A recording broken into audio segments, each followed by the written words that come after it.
Hi! Welcome back to my library. Today we're going to read chapter 9 of The BFG by Roald Dahl, illustrated by Quentin Blake.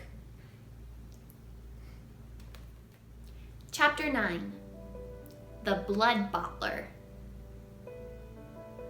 Suddenly, a tremendous thumping noise came from outside the cave entrance, and a voice like thunder shouted, "Runt! Is you there, Runt? I is hearing you jabbling. Who is you jabbling to, Runt?" "Look out!" cried the BFG. "It's the Blood Bottler!" But before he had finished speaking, the stone was rolled aside, and a 50-foot giant, more than twice as tall and wide as the BFG, came striding into the cave. He was naked except for a dirty little piece of cloth around his bottom. Sophie was on the tabletop. The enormous, partly eaten snozzcumber was lying near her. She ducked behind it. The creature came clumping into the cave and stood towering over the BFG. "Who was you jabbling to in here just now?" he boomed. "I is jabbling to myself," the BFG answered. "Piffle fizz!" shouted the Blood Bottler. "Bug swallup!" he boomed. "You is talking to a human being. That's what I is thinking." No, cried the BFG. "Yus, yus," boomed the Blood Bottler. "I is guessing you has snitched away a human being and brought it back to your bunghole as a pet. So now I is winkling it out and guzzling it as extra snacks for my supper." The poor BFG was very nervous. "There's no one in here," he stammered. "Why don't you leave me alone?" The Blood Bottler pointed a finger as large as a tree trunk at the BFG. "Runty little scrum screwer," he shouted. "Piffling little swish figgler. Squimpy little bottlewort. Prunty little pog swizzler. I is now going to search the primroses." He grabbed the BFG by the arm. "And you is going to help me do it. Us together is going to winkle out that tasteful little human being," he shouted. The BFG had intended to whisk Sophie off the table as soon as he got the chance and hide her behind his back. But now there was no hope of doing this. Sophie peered around the chewed-off end of the enormous snozzcumber, watching the two giants as they moved away down the cave. The Blood Bottler was a gruesome sight. His skin was reddish-brown. There was black hair sprouting on his chest and arms and on his stomach. The hair on his head was long and dark and tangled. His foul face was round and squashy looking. The eyes were tiny black holes. The nose was small and flat, but the mouth was huge. It spread right across the face, almost ear to ear, and it had lips that were like two gigantic purple frankfurters lying one on top of the other. Craggy yellow teeth stuck out between the two purple frankfurter lips, and rivers of spit ran down over the chin.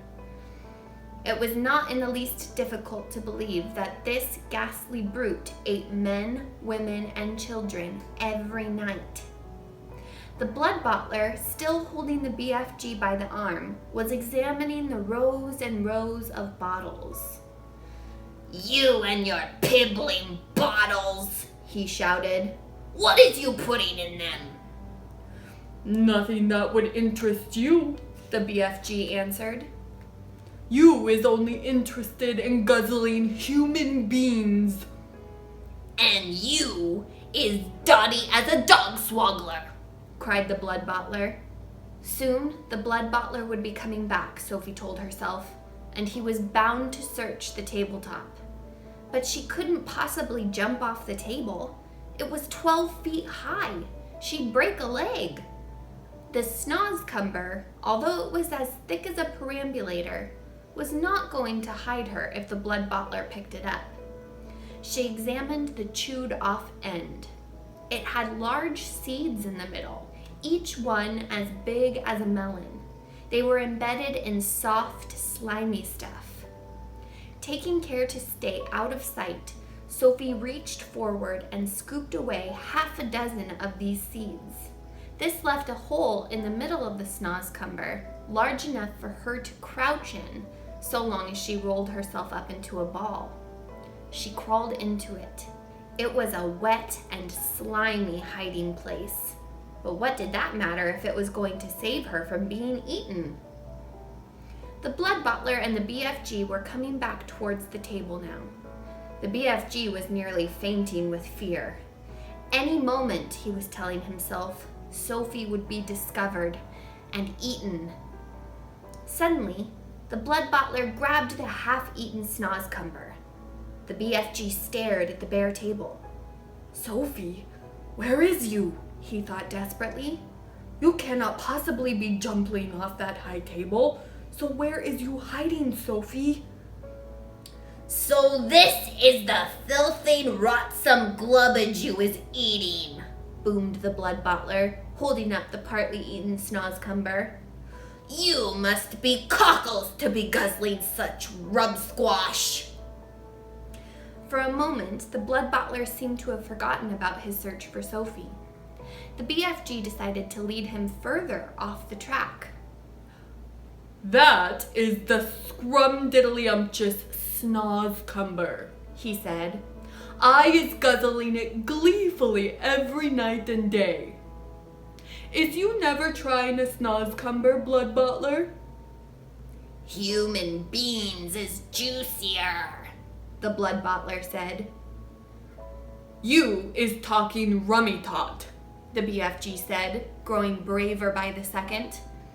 He was thinking that if only he could get the blood bottler to take one bite of the repulsive vegetable, the sheer foulness of its flavor would send him bellowing out of the cave. I is happy to let you sample it, the BFG went on. But please, when you see how truly glumptious it is, do not be guzzling the whole thing. Leave me a little snitchet for my supper. The blood bottler stared suspiciously with small piggy eyes at the snozzcumber. Sophie, crouching inside the chewed off end, began to tremble all over. You is not switch fiddling me, is you? Said the blood bottler. Never! Cried the BFG passionately. Take a bite, and I am positive you will be shouting, "Oh, how scrumdiddlyumptious this wonder veg is!" The BFG could see the greedy blood bottler's mouth beginning to water more than ever at the prospect of extra food. Vegetables is very good for you, he went on. It is not healthsome always to be eating meaty things. Just this once, the blood bottler said. I is going to taste these rotsome eats of yours. But I is warning you that if it is filthsome, I is smashing it over your sludgy little head. He picked up the snozzcumber. He began raising it on its long journey to his mouth, some 50 feet up in the air. Sophie wanted to scream, "Don't!" But that would have been an even more certain death. Crouching among the slimy seeds, she felt herself being lifted up and up and up. Suddenly, there was a crunch as the blood butler bit a huge hunk off the end. Sophie saw his yellow teeth clamping together a few inches from her head. Then there was utter darkness. She was in his mouth. She caught a whiff of his evil-smelling breath. It stank of bad meat. She waited for the teeth to go crunch once more. She prayed that she would be killed quickly. Yuck! Roared the blood butler. Oh, Welch! Ugh! And then he spat. All of the great lumps of snozzcumber that were in his mouth, as well as Sophie herself, went shooting out across the cave. If Sophie had struck the stony wall of the cave, she would most certainly have been killed. Instead, she hit the soft folds of the BFG's black cloak hanging against the wall. She dropped to the ground, half stunned. She crawled underneath the hem of the cloak, and there she crouched. You little swine bugler! Roared the blood butler. You little pig swiller!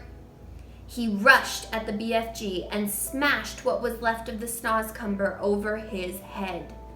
Fragments of the filthy vegetable splashed all over the cave. You is not loving it? The BFG asked innocently, rubbing his head. Loving it! Yelled the blood butler. That is the most disgustorous taste that is ever touching my teeth. You must be buggles to be swallowing sludge like that. Every night you could be galloping off, happy as a hamburger, and gobbling juicy human beings.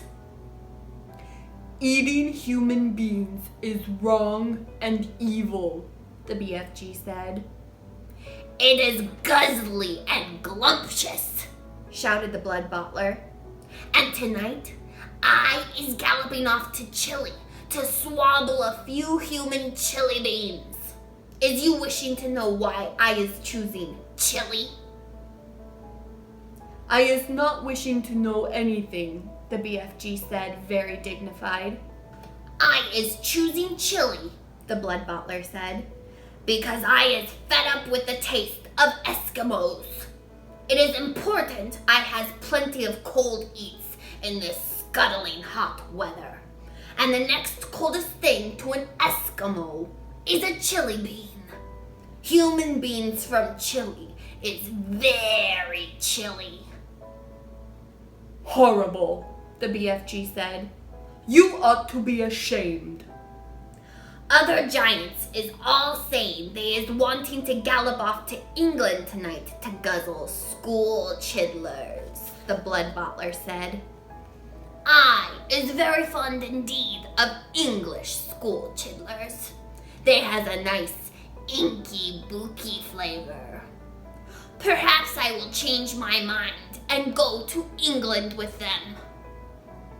You is disgusting. The BFG said.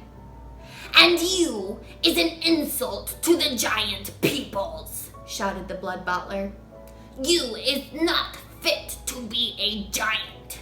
You is a squinky little squiddler. You is a pibbling little pipsqueak. You is a cream puff nut. With that, the horrible blood-bottling giant strode out of the cave. The BFG ran to the cave entrance and quickly rolled the stone back into place. Sophie? He whispered. Sophie! Where is you, Sophie? Sophie emerged from under the hem of the black cloak. I'm here, She said. The BFG picked her up and held her tenderly in the palm of his hand. Oh, I is so happy to be finding you all in one lump, He said. I was in his mouth. Sophie said. You was what? Cried the BFG. Sophie told him what had happened. And there I was, telling him to eat the filthsome snozcumber, and you was all the time inside it, the BFG cried. Not much fun, Sophie said. Just look at you, you poor little chiddler, cried the BFG. You is all covered in snozcumber and giant spit. He set out about cleaning her up as best as he could. I is hating those other giants more than ever now, he said. You know what I should like? What? Sophie said. I should like to find a way of disappearing them. Every single one. Well, I'd be glad to help you, Sophie said. Let me see if I can't think up a way of doing it. And that's the end of chapter 9. What ways do you think you could make the giants disappear? Make sure you like and subscribe so you're here for the next chapter. See you soon.